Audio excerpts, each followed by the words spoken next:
এতিয়ালৈকে চৰকাৰে উচ্ছেদ কৰি বেদখলমুক্ত কৰিলে প্ৰায় 1,19,000 বিঘা মাটি। তাৰ পাছতে মুখ্যমন্ত্ৰী হিমন্ত বিশ্ব শৰ্মাক ধন্যবাদ জ্ঞাপন কৰি ৰাজপথত ওলাই আহিল হাজাৰ হাজাৰ লোক।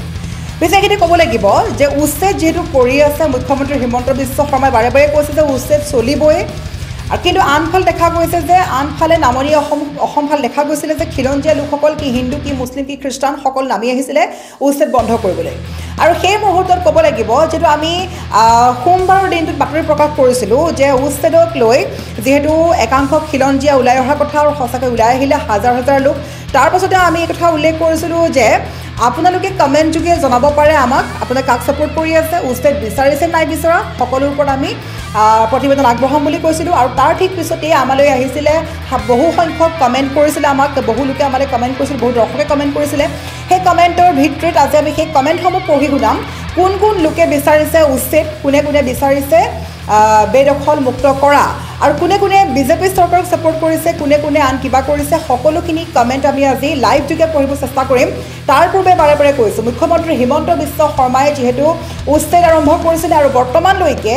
ৰাজ্যৰ পৰা 1,19,000 বিঘা মাটি বেদখলমুক্ত কৰা হৈছে। আৰু বেদখলমুক্ত কৰাৰ পিছতেই আজিৰ দিনটোত মুখ্যমন্ত্ৰী হিমন্ত বিশ্ব শৰ্মাক ধন্যবাদ জ্ঞাপন কৰি ৰাজপথত ওলাই আহিছিল হাজাৰ হাজাৰ লোক।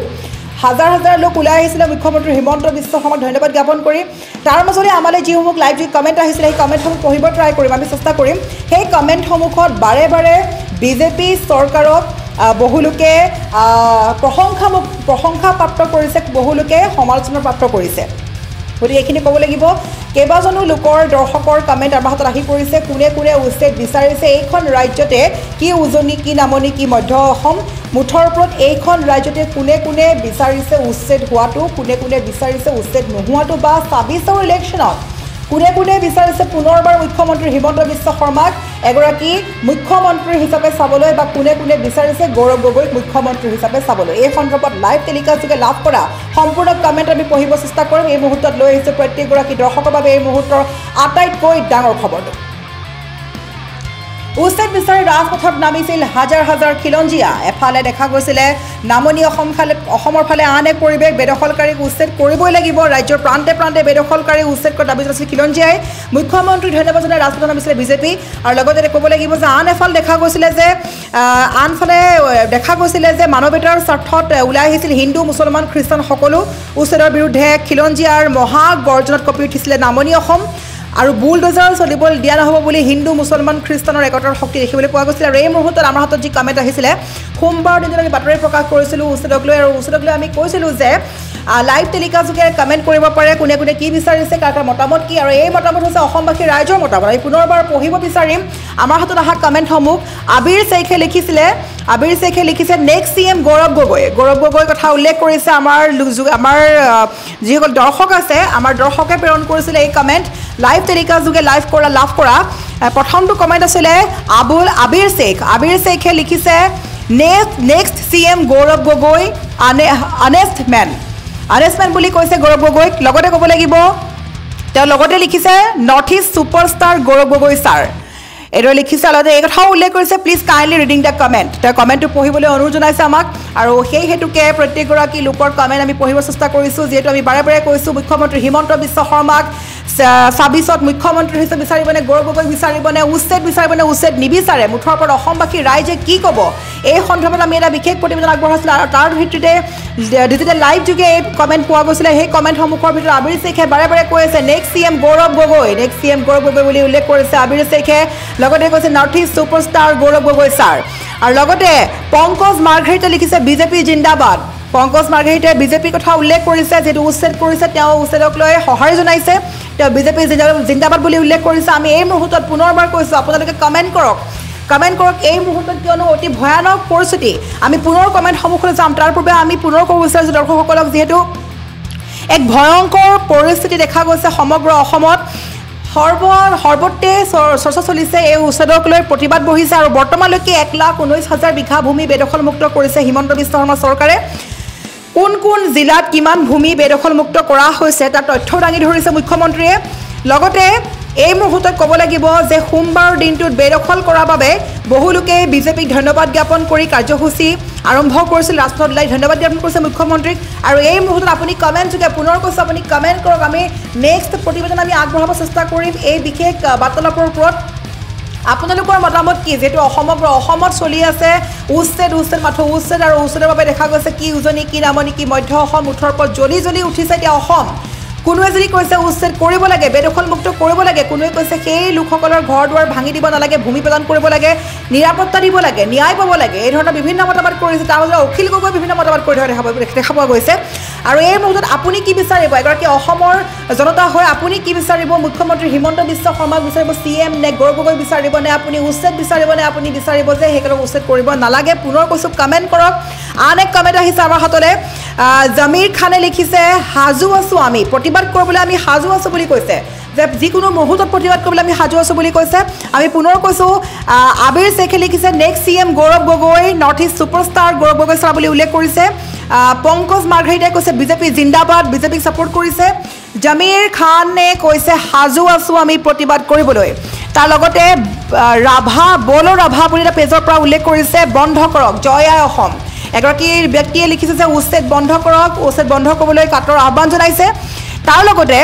আন কিছুমানে কৈছে চৰকাৰৰ বিৰুদ্ধে সকলো ওলাই আহিব লাগে তাইজুদ্দিন আলীয়ে কৈছে চৰকাৰৰ বিৰুদ্ধে সকলো ওলাই আহিব লাগে যি প্ৰতিবাদ কৰিছে প্ৰতিবাদৰ বাবে সকলোৱে মাত পাতিব লাগে চৰকাৰৰ বিৰুদ্ধে ওলাই আহিব লাগে বুলি কৈছে মুকুন্দ বৰগোহাঁই কৈছে আমি আছো প্ৰতিবাদ কৰিবলৈ আছো আমি এইদৰে উল্লেখ কৰিছে চৰকাৰৰ বিৰুদ্ধে প্ৰতিবাদ কৰিবলৈ সাজু আছো বুলি কৈছে দিব্যজ্যোতি ভূঞাই কৈছে মন্ত্ৰী মহোদয় যি কৰিছে ভালেই কৰিছে আমি সম্পূৰ্ণ সমৰ্থন দিছো অসমৰ মাটি আমি কেতিয়াও বাংলাদেশীৰ হাতত যাব নিদিও এদৰে এক কমেণ্ট যোগে জনাইছে দিব্যজ্যোতি ভূঞাই আমি পুনৰ পঢ়িব বিচাৰিছো কমেণ্টটো তেওঁ লিখিছে মন্ত্ৰী মহোদয় যি কৰিছে ভালেই কৰিছে আমি সম্পূৰ্ণ সমৰ্থন দিছো বুলি কৈছে অসমৰ মাটি আমি কেতিয়াও বাংলাদেশীৰ হাতত যাব নিদিও বুলি কৈছে ঠিক সেইদৰে প্ৰশান্ত নাথে কৈছে CM জিন্দাবাদ বুলি কৈছে লগতে কৈছে মিয়া হটাও দেশ বচাও মিয়া কাটৰাই দেশ বচাবলৈ কৈছে প্ৰশান্ত নাথে ঠিক একেদৰে চিন্ময় দাসে কৈছে মিয়া কাৰণে মই প্ৰতিবাদ নকৰো বুলি কৈছে চিন্ময়ে আনহাতে ৱেষ্টাৰ্ণ অসমীয়া বুলি পেজৰ পৰা কৈছে যে উচ্ছেদ হোৱা লোকৰ বিৰুদ্ধে আমি আছো বুলি কৈছে ঠিক একেদৰে আন কেইবাগৰাকীও কমেণ্ট কৰি আছে যদি আমি কমেণ্ট সন্মুখলৈ যাওঁ কমেণ্ট সন্মুখৰ ভিতৰত যদি আমি ক'বলৈ যাওঁ একাংশ লোকে কৈছে যে ভোট দিব লাগিব বিজেপিক তাৰ পিছৰ মাটিৰ পাত্তা এই কথা কৈছে মিৰ্জানুৰ ৰহমানে কৈছে প্ৰথমে ভোট দিব লাগিব বিজেপিক তাৰ পিছত মাটিৰ পাত্তা আব্দুল সত্তাৰে কৈছে যে এই ধৰণৰ কথাত আমি কোনো সাপোৰ্ট নকৰো ৰাজীবুল নামৰ এটা একাউণ্টৰ পৰা কমেণ্ট আহিছে লগতে কৈছে বাংলাদেশীক ইউজ কৰিছে বুলি কিয় ক'লে মুখ্যমন্ত্ৰীয়ে এই কথা কোৱাৰ বাবে মুখ্যমন্ত্ৰীয়ে ক্ষমা খুজিব লাগিব মুছলিমৰ ওচৰত এইদৰে এগৰাকীয়ে উল্লেখ কৰিছে মুঠৰ ওপৰত এতিয়া কমেণ্টেৰে ভৰপূৰ হৈ পৰিছে লাইভ তেলিকা যোগে যি কমেণ্ট পোৱা গৈছিলে সেই কমেণ্টসমূহৰ ভিতৰত আমি কিছুমান কমেণ্ট নিৰ্বাচন কৰি পঢ়িছোঁ যিসকলে কোনোলোকে কৈছে পুনৰবাৰ আমি গৌৰৱ গগৈ চাব বিচাৰিছোঁ মুখ্যমন্ত্ৰী হিচাপে কোনোৱে কৈছে আমি মুখ্যমন্ত্ৰী হিমন্ত বিশ্ব শৰ্মাকে বিচাৰিম মুখ্যমন্ত্ৰী হিচাপে চাবলৈ আৰু একাংশই কৈছে আমি উচ্ছেদৰ বাবে সাজু আছোঁ উচ্ছেদ কৰিবলৈ সাজু আছোঁ বুলিও কৈছে একাংশই আৰু এই মুহূৰ্তত বাৰে ক'ব লাগিব যে হাজাৰ উচ্ছেদ হোৱা লোকৰ বাবে এই মুহূৰ্তত পুনৰ কৈ আছোঁ মুখ্যমন্ত্ৰী হিমন্ত বিশ্ব শৰ্মাই ডাঙৰ মন্তব্য কৰিছে য'ত বিজেপিৰ ধন্যবাদ জ্ঞাপন কাৰ্যসূচীও দেখা গৈছে চৰকাৰী মাটি বেদখল মুক্ত কৰাৰ বাবে মুখ্যমন্ত্ৰী হিমন্ত বিশ্ব শৰ্মাক ধন্যবাদ জ্ঞাপন কৰা দেখা গৈছে 1,19,000 বিঘা ভূমি বেদখল মুক্ত কৰিলে চৰকাৰে উচ্ছেদ বিচাৰি ৰাজপথত এফাল দেখা গৈছে নামনি অসমত উচ্ছেদ নকৰিবলৈ কাটৰ আহ্বান আনফালে উচ্ছেদ বিচাৰি ৰাজপথত নামিলে হাজাৰ খিলঞ্জীয়া বেদখলকাৰীক উচ্ছেদ কৰিব লাগিব বুলি কৈছে ৰাজ্যৰ প্ৰান্তে বেদখলকাৰী উচ্ছেদ কৰাৰ দাবী খিলঞ্জীয়াৰ মুখ্যমন্ত্ৰীক ধন্যবাদ জনাই ৰাজপথত নামিলে বিজেপি আমি পুনৰ কৈছোঁ এফালে দেখা গৈছে নামনি অসমত মানৱীয়তাৰ স্বাৰ্থত ওলাই আহিছিল হিন্দু মুছলমান খ্ৰীষ্টান সকলো উচ্ছেদৰ বিৰুদ্ধে খিলঞ্জীয়াৰ মহা গৰ্জনত কঁপিছে নামনি অসম বুলডোজাৰ চলিবলৈ দিয়া নহ'ব বুলি কৈছে হিন্দু মুছলমান খ্ৰীষ্টানৰ একতাৰ শক্তি দেখিবলৈ পোৱা গৈছে আনফালে আকৌ বিজেপিক ধন্যবাদ জ্ঞাপন কৰি ৰাজপথলৈ নামি আহিছে একাংশ লোক গতিকে আমি পুনৰ কৈছোঁ এতিয়াও সময় আছে যিহেতু চলি আছে ভয়ংকৰ উচ্ছেদ অভিযান আৰু সেই হেতুকে আপুনি জনক কমেণ্ট যোগে যে আপুনি ৰাইজৰ পক্ষত আছে নে আপুনি চৰকাৰৰ পক্ষত আছে আপুনি যদিহে ৰাইজৰ পক্ষত আছে তেন্তে আপুনি হাজু বুলি লিখিব পাৰে আৰু যদি আপুনি চৰকাৰৰ পক্ষত আছে তেন্তে আপোনালোকে চৰকাৰৰ মতবাদক বা সঁহাৰি জনাইছোঁ বুলি উল্লেখ কৰিব পাৰে আমি বাৰে বাৰে কৈছোঁ যিসকলে চৰকাৰৰ উচ্ছেদ অভিযানক লৈ সঁহাৰি জনাইছে সেইসকলে লিখক কমেণ্ট যোগে যে আমি চৰকাৰৰ লগতে আছোঁ মিয়াক আঁতৰাব লাগে চৰকাৰৰ লগতে আছোঁ বা উচ্ছেদক আমি সমৰ্থন কৰিছোঁ আৰু যিসকলে বিচৰা নাই সেইকাৰণে সমৰ্থন নকৰোঁ বুলি মাথো কমেণ্ট যোগে লিখি যাওক তাৰপিছতে আমি পুনৰ আগবঢ়াম যে অসমৰ জনতাই বিচাৰিছে কি কিয়নো ৰাইজেই ৰজা বহুতে কয় ৰাইজেই ৰজা আৰু সেই হেতুকে ৰাইজে যিহেতু নামি আহিছে এফালে আৰু আনফালে ৰাইজে বিজেপিক সমৰ্থন কৰিছে ধন্যবাদ জ্ঞাপন কৰিছে গতিকে কমেণ্টৰ ভিত্তিত আমি পুনৰ আগবঢ়াব চেষ্টা কৰিম এই খবৰটো আপোনালোকে বিচাৰিছে কি একাংশ ৰাইজে কোনসকল ৰাইজে বেছিকৈ বিচাৰিব যে উচ্ছেদ লাগে সমৰ্থন কৰোঁ বা উচ্ছেদ নালাগে সমৰ্থন নকৰোঁ মাথো লাইভ যোগে কৰি যাওক কমেণ্ট যে চৰকাৰৰ এই সিদ্ধান্তক আমি সমৰ্থন কৰিছোঁ বা সমৰ্থন নাই কৰা তাৰ ভিত্তিত আমি পুনৰ আগবঢ়াব চেষ্টা কৰিম বুলডোজাৰ চলোৱা সেই লোকসকলক লৈ আন এক খবৰ